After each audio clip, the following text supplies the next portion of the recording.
Bienvenue dans Libre de choisir, le podcast qui questionne toutes les décisions que l'on prend et surtout tout ce qui les influence. Je suis Claire de Dieu, entrepreneur depuis 10 ans. Pendant longtemps, j'ai cherché à construire un business performant, jusqu'à réaliser que le plus dur, c'était pas de réussir. Le plus dur, c'est de réussir sans s'éloigner de soi. Parce qu'entre les tu devrais, les il faut, la peur, les conseils, le regard des autres, il est parfois difficile de savoir ce qu'on veut vraiment. Alors ici, on parle de business, bien sûr, mais surtout de liberté, d'ambition, de réussite, de choix de vie et de tous les repères qui nous permettent de construire un business au service de notre vie et pas l'inverse. Seul ou avec mes invités, je t'emmène explorer une autre façon d'entreprendre. Une façon plus consciente, plus alignée, mais surtout plus libre. Parce que n'oublie pas, tu es libre de choisir. Pendant longtemps, j'ai cru qu'il fallait choisir. Choisir entre réussir ou m'occuper de mes enfants, entre construire un business ambitieux et préserver ma santé physique et mentale, entre gagner plus d'argent et avoir plus de temps, entre liberté, performance. Et puis un jour, je me suis demandé, et si le problème n'était pas ailleurs? Et si en fait le problème, c'était simplement que j'essayais de faire rentrer la réussite de quelqu'un d'autre à travers ma vie? Aujourd'hui, j'ai envie qu'on réfléchisse à cette question. Réussite, liberté, ambition, est-ce qu'on peut vraiment tout avoir? Bon, évidemment, c'est une question un petit peu rhétorique, parce que tu te doutes bien de la direction dans laquelle je vais aller, parce que je pense que depuis toujours, on nous apprend qu'on ne peut pas tout avoir. On nous bourre le crâne avec plein de petites phrases qui sont semées par-ci par-là et que personnellement je continue d'avoir en tête. Par exemple, on ne peut pas avoir le beurre, l'argent du beurre et la crémière. Choisir, c'est renoncer. On ne peut pas tout avoir, clairement, on nous le répète à longueur de journée, enfin en tout cas moi on me l'a toujours dit. On nous répète aussi que l'herbe est plus verte ailleurs, qu'il faut faire des sacrifices, qu'on ne peut pas avoir d'omelette sans casser des œufs. Voilà, et toutes ces petites choses sèment dans notre esprit l'idée qu'il va falloir travailler dur, faire des sacrifices et se dépasser en gros pour pouvoir réussir. Que réussir, si c'est trop facile, c'est qu'il y a un problème dans l'équation. En gros, on nous apprend très rapidement qu'on va devoir faire des compromis et que les compromis sont inévitables. Et finalement, quand on est entrepreneur, ces croyances, elles changent juste de vocabulaire. Donc toutes les injonctions de l'entrepreneuriat, elles renforcent vraiment cette idée ces idées avec lesquelles on a grandi quand on était enfant. Voilà, on entend à longueur de journée qu'il faut scaler, que dès qu'on arrive à un step, il faut voir le step d'après, qu'il va falloir recruter, qu'il faut déléguer, qu'il faut apprendre à sortir de sa zone de confort, qu'il faut être visible, qu'il faut se montrer, mais pas trop, qu'il faut déléguer, qu'il faut créer une communauté, mais en même temps, il faut faire attention au burn-out, il faut se préserver, il faut prendre des vacances, il faut ralentir, il faut passer du temps avec ses enfants, il faut être aligné, bref. Tous ces conseils en soi, ils sont tous pertinents, c'est pas ça la question. La question, c'est que, en fait, si tu écoutes tous ces conseils, ils sont tous contradictoires les uns avec les autres. Donc au bout d'un moment, en fait, tu sais plus sur quel pied danser, tu sais plus dans quelle direction avancer, parce qu'en fait, dans quel sens tu vas? Est-ce que tu préserves ta santé? Est-ce que tu scales? Est-ce que tu scales au détriment de ta santé? Ou est-ce que tu préserves ta santé au détriment de la croissance de ton business? Bref, c'est un petit peu tout un méli-mélo, je pense, dans notre cerveau. Et finalement, on a parfois du mal à faire la part des choses et à prendre les meilleures décisions. Donc, on finit par croire qu'on va devoir choisir entre argent ou liberté, ambition ou sérénité, réussite ou famille, croissance ou santé. Donc le problème, c'est pas du tout qu'il existe autant de conseils, tant mieux, comme ça tout le monde peut aller piocher dans les conseils qui leur parlent le plus.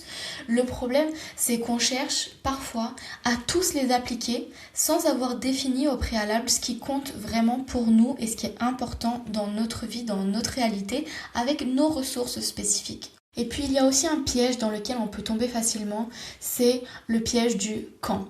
Quand j'aurai plus d'argent, quand j'aurai plus de clients, quand j'aurai délégué, quand j'aurai automatisé, quand j'aurai atteint ce chiffre d'affaires-là, quand j'aurai atteint ce palier. En fait, on repousse constamment le moment où on va profiter, ou le moment où finalement notre vie commence, parce qu'elle a déjà commencé depuis bien longtemps, on est bien d'accord. Et finalement, on réalise que chaque étape apporte simplement de nouvelles responsabilités, de nouvelles contraintes, de nouveaux problèmes. Et le problème est donc repoussé en permanence. Enfin, le fait de profiter et d'être dans l'instant présent, il est toujours différé, reporté à quand on aura déménagé, quand on sera dans une meilleure disposition, quand on aura un plus joli fond de bureau. Ça aussi, je l'ai beaucoup fait, de repousser, de mettre des limites par rapport au fait que j'avais pas les meilleures conditions.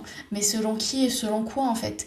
Rien n'empêche de commencer et surtout d'être dans l'instant présent. Moi, l'erreur que j'ai fait pendant des années, c'est d'essayer de construire le business de quelqu'un d'autre. Quelqu'un qui voulait certainement des choses radicalement différentes de moi. Moi, ce que je veux aujourd'hui et ce que j'ai toujours voulu, c'est faire l'école à la maison à mes enfants. J'en ai 3, donc c'est déjà beaucoup de travail. C'est pouvoir vivre dans un bus aménagé. C'est de pouvoir conserver mon besoin de liberté. Toutes ces choses-là, c'est des choses qui sont très importantes pour moi, mais finalement, c'est pas du tout primordial et essentiel pour d'autres personnes, ce qui est tout à fait compréhensible. Moi, pendant que les enfants de certains sont à l'école, moi, mes enfants sont avec moi. Donc déjà, au niveau des ressources, factuellement, je n'ai pas le même temps que d'autres personnes qui soit n'auraient pas d'enfants, soit leurs enfants seraient à l'école. Et c'est pas un jugement, c'est pas une critique, juste à un moment donné, c'est un constat. Je n'ai pas le même temps à disposition dans mes ressources.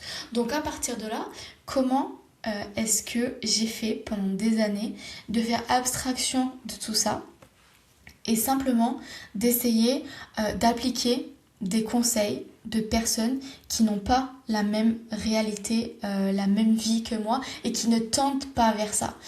En fait, c'est comme si j'essayais de faire rentrer leur vie et leur réussite dans ma vie alors que je ne vise pas la même réussite qu'eux.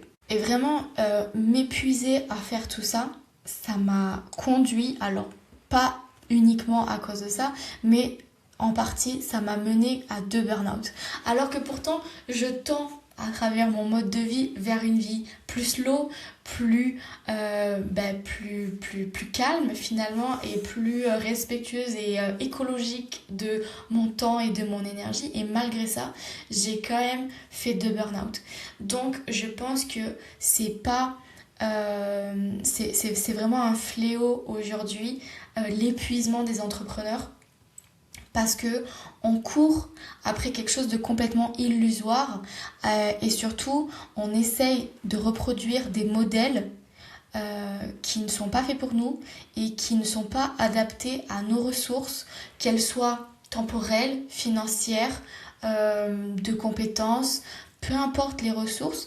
En tout cas, il faut arriver à comparer, à mettre en perspective les modèles qu'on nous propose en fonction de nos ressources.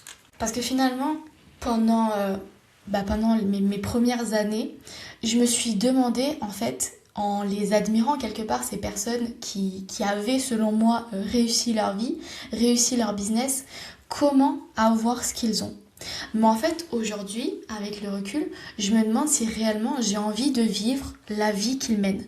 Parce que ce que j'ai compris avec le temps, c'est que si on envie qu'on envie pas négativement, mais que on tend vers la vie de certains, ça veut dire qu'il faut être prêt à assumer toutes les contreparties et tous les désavantages que ces choix-là ont c'est le package en fait. On peut pas avoir que les avantages et ne pas être prêt à assumer les inconvénients. Et ça, je l'ai compris parce que finalement, une réussite, c'est pas uniquement un chiffre d'affaires, c'est vraiment un résultat. Un résultat d'un certain rythme, d'un certain niveau de stress, d'une certaine façon de vendre, d'une organisation, d'une certaine place qui est donnée au travail, d'un rapport à la famille, d'un rapport à l'argent. Donc du coup, pour moi, il faudrait arrêter de comparer uniquement des chiffres d'affaires et des résultats, mais plutôt vraiment comparer aussi toute la vie et tout ce qu'il a fallu assumer pour arriver à ces résultats. Parce que pour moi, c'est complètement indissociable en fait. Alors la réponse à la question, peut-on tout avoir ? Pour moi, évidemment que je vais dire oui, évidemment qu'on peut tout avoir. Mais si tu veux tout avoir, il faut vraiment être prêt à assumer toutes les contreparties que tes choix vont impliquer. Et aussi par rapport à la question de choisir c'est renoncer, ce que je fais toujours avec mes enfants quand ils me posent des questions, quand ils me demandent des choses, je leur dis très très très rarement non, de manière frontale, même avec une explication, je leur dis rarement non. Je vais leur dire oui, ok, mais plus tard. Et en fait, simplement, pouvoir aussi accepter le fait qu'on ne peut pas forcément des fois tout faire en même temps, mais simplement faire des choix de priorité.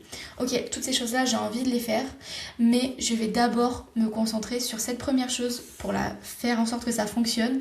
Et une fois que je l'aurai fait, je pourrai passer à mon deuxième choix, à ma deuxième envie, et ainsi de suite. Donc on n'est pas obligé de renoncer définitivement à certaines choses, simplement parfois juste pour se respecter soi-même et pour avoir plus de temps, plus de place pour justement aussi pour ne pas s'épuiser, pour avoir plus de place à la réalité de notre vie, pouvoir différer certains de nos choix et de nos envies. Donc le problème, c'est peut-être pas qu'on veut tout avoir. Le problème, c'est surtout qu'on essaye souvent d'avoir le chiffre d'affaires de quelqu'un, la liberté de quelqu'un d'autre, la visibilité d'une troisième personne, la famille d'un quatrième et la sérénité d'une cinquième personne. Comme si tout pouvait appartenir à un même puzzle, alors que chaque réussite est le reflet d'une vie et surtout de choix. Alors avant de commencer à construire un business, il faudrait peut-être commencer par choisir la vie qu'on veut réellement vivre, mais pas dans 10 ans. La vie qu'on veut vivre aujourd'hui. Merci d'avoir écouté cet épisode de Libre de choisir. Si cette conversation t'a donné envie de questionner certaines de tes certitudes ou de prendre un petit peu de recul, ou bien simplement de te reconnecter à ce qui compte vraiment pour toi, alors ma mission est remplie. Si tu veux soutenir le podcast, pense à t'abonner, à mettre une note ou un avis et surtout à le partager à quelqu'un qui aurait besoin d'écouter cette conversation. On se retrouve mercredi prochain pour un nouvel épisode et d'ici là, n'oublie pas que les meilleures décisions ne sont pas toujours celles qu'on te recommande. Ce sont celles qui te ressemblent parce que tu es libre de choisir.